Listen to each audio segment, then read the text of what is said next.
on this wall right Shoot my here. video. A lot of famous people up there. Yep. A lot of famous people up there. Yes, yes, yes, Gerard. Give it up one more time, y'all.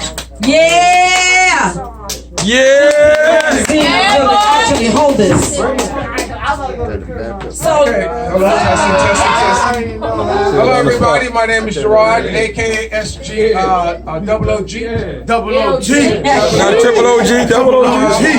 Old timer, baby. Old timer. Been through it all. Been through the Triple middle OG. and everything. Mr. Vegas and some representing the song. that's Mr. Vegas and some That's it. representing Yeah. the purple one. All right, use this. Okay, you know, I'm happy to be here tonight, but Colors calls me her godfather. And you know, it wouldn't be fair if I didn't tell you a couple of stories. You know, I come all the way, I heard the brother say he comes from Staten Island. I come from the Philippines, 8,000 miles to be here to represent Colors at 2 events this month. So I hear that brother talk about he got a long way, but I know I came a really, really long way. So anyway, so what I want to tell you about, there's some names I need to mention because it's about your history. There's a name called Bonnie Hilton Sweeney. She was the founder of the pre-Grammy party. There was a time when blacks weren't allowed to get their Grammys live. They had to pre-record their Grammy acceptance speech. Earth, Wind & Fire was the powerhouse at that time, and they refused to have pre-record their acceptance speech, and it changed the way the Grammys handed out their Grammy recipients to those who were of color. Bonnie, who worked for Hugh Hefner for Playboy, she decided to put together a Grammy party. At that time, Clyde Davis, how many of you know Clyde Davis? Clyde Davis, yes, everybody know Clyde Davis. Clyde Davis was the only one that had the pre-Grammy party, and it was exclusive.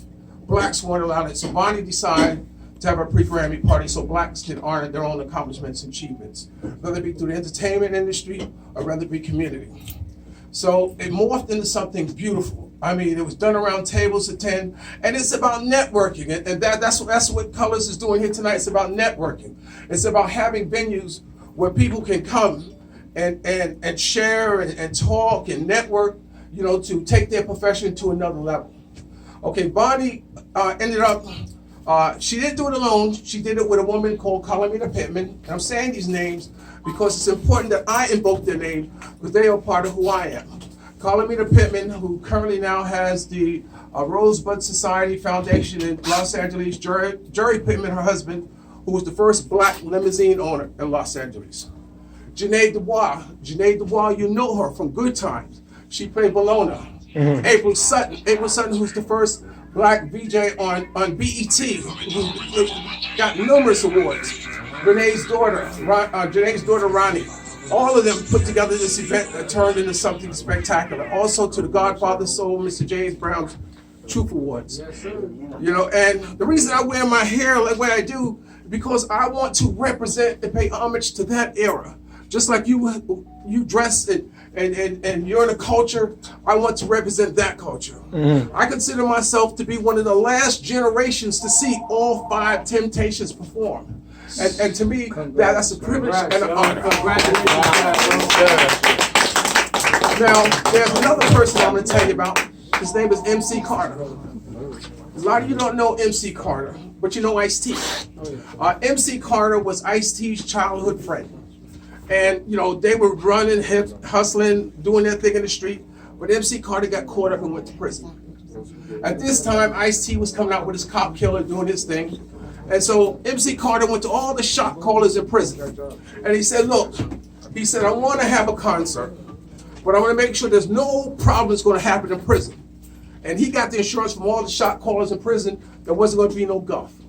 So he put this proposal to the warden and said, look, I'm going to bring some entertainment into the prison. I want to bring the dramatics, and I also want to bring Ice-T. But at that time, he used Ice-T's government name. So the warden didn't know who Ice-T was. So you can just imagine what it was when that concert went off and the warden found out that he was letting one of the most hottest gangster rappers in the prison hollering cop killer, cop killer. So anyway, so when MC Carter got out, at this time, Ice-T started blowing up a little bit.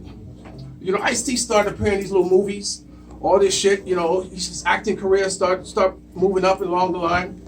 So Ice-T went to MC Mike I said, Mike, what do you want? He says, you want a job?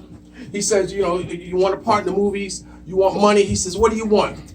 He said, no iced tea. I just want you to come to one event a year.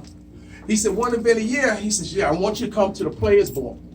And those of you who have seen the Players Ball or the Players Toast and seen Ice-T on it, that's the event I'm talking about, where Ice-T is stone cold raw, where Ice-T lets his hair down, you know, and really get raw in it. And that's how that started. Mike later died after that, for unexpectedly and what have you. But the point I'm trying to make, again, is about networking, Colors. You know, he created something that brought all the players, the hustlers, the pimps, the hoes, all that stuff, where they can network. It doesn't matter what level you are, as long as you get together and share your experience, hopes, and dreams, you know, with others, man. And that's what I'm about. You know, they call me the Prince of Wannabes because I've helped so many people. My magazine came about because I told Vonney, I said, Vonney, I want to do a magazine. She said, Gerard, okay, call this number. I called this number, and the guy said, yeah, Vonney told me to call you? He said, yeah. He says, what do you want? I said, I want to put the magazine. He said, okay, call this number. I called this number. And there was a guy in LA who gave me the website to all the artists in the world who were going on tour, who's dropping projects, and who were available for interview. And that's how S.G.I.B came about. You know, I came about because when I got out of prison in 1999, and I haven't had a pair of handcuffs on me since, and this March it'll be 20 years. You know, it's something I appreciate Colors Lifetime. You know, and I recognized that in Long Island, the Hispanic community was coming up, and I created a magazine called S.G.I.B. It stands for Soldiers Got Intentions. So in hip hop, because it recognizes the dominating force in music since 1998, because I read in prison, they had just passed the most popular genre at that time, which was country. Urban, because it's another product manifested from the streets. Ain't no big bucks coming in here. Ain't nobody coming to the rescue, the cavalry, you know, save me. You know, I had to do it myself. Raw, because what you see is what you get. Ain't no airbrushing, ain't no second takes when I do a video or nothing like that. Boom, that's the way it is. The truth, because it pays homage to the Godfather soul, Mr. James Brown, and all those who came before it. The Chitlin Circuit, the ones who did the hard work. A photographer's magazine, because that's all I am. I'm just a simple photographer who just outgrown my box. When I got out of prison, I bought me a camera and I'm out there and oh fuck, digital. I bought film. I was already behind the 8 ball. I read everything in prison except for photography magazine to find out the digital age had come. But one thing that all those photographers did not have, it was a rich history of the entertainment industry that I have. And I created a platform, a formula for me to share those with the public. You know, I live in the Philippines now.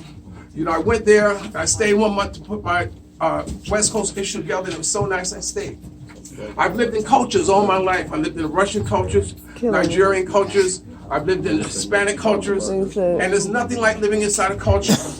And I knew I was home in the Philippines because I sat by the bus one day, and there was 2 women sitting here, there was an empty seat and me, and her pocketbook was here, and her back was turned.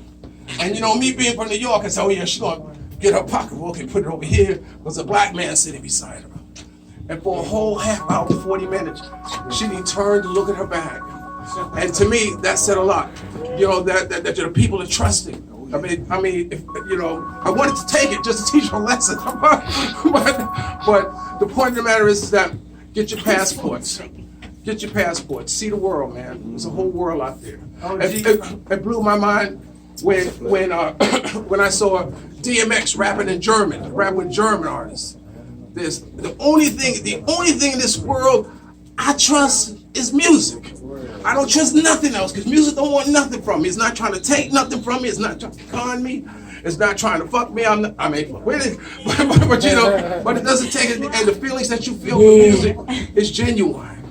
You know, so with that, yes. So remember, dreams are nothing more than plans awaiting action. Never disrespect elderly, always pull someone up. And sometimes you're the only one to see your vision. And if you're lucky enough to have a woman, treat her like a lady, like Ollie Woodson once said, formerly singing The Temptations. And I'm gonna say hello to all my Filipino friends out there who are watching this. I'm coming home, and I'll always love you more. Thank you very much. And Colors, thank you for carrying on the tradition of Vonney Hilton Sweeney, man. Thank you. I'm always proud to Thank you. Thank you. Thank Thank you. Well, let me tell you guys real quick. I call Gerard my godfather because he's brought me through a lot. The first time I met Busta Rhymes was, he called me up, Colors, come on, we gotta go somewhere. I'm like, it's a joke. Oh God. He says, listen, what you doing right now? You got gas in your car? I need you over here, pick up Busta Rhymes and the rest of the crew. They go into this thing. Oh man, he's put me through so much. I can't even start talking about all the people that he's I met through him. You know, it's amazing. And this magazine right here. So I'm gonna show you guys. Real quick. Lace the mic. We got 2 pages here. Can you find the page? Oh, you gotta look on the American side. On the American side. We got 2 pages on this magazine, and what we do is up to us. So I would like to take a photo with everybody. And I would like us to do a group picture right now because I know he's got somewhere to go. So this is our page. This is our page right here. This is Filipino magazine. He came all the way from the Philippines. We're talking about a whole nother country. So we're talking international now. I don't mind people in Philippines looking at my face.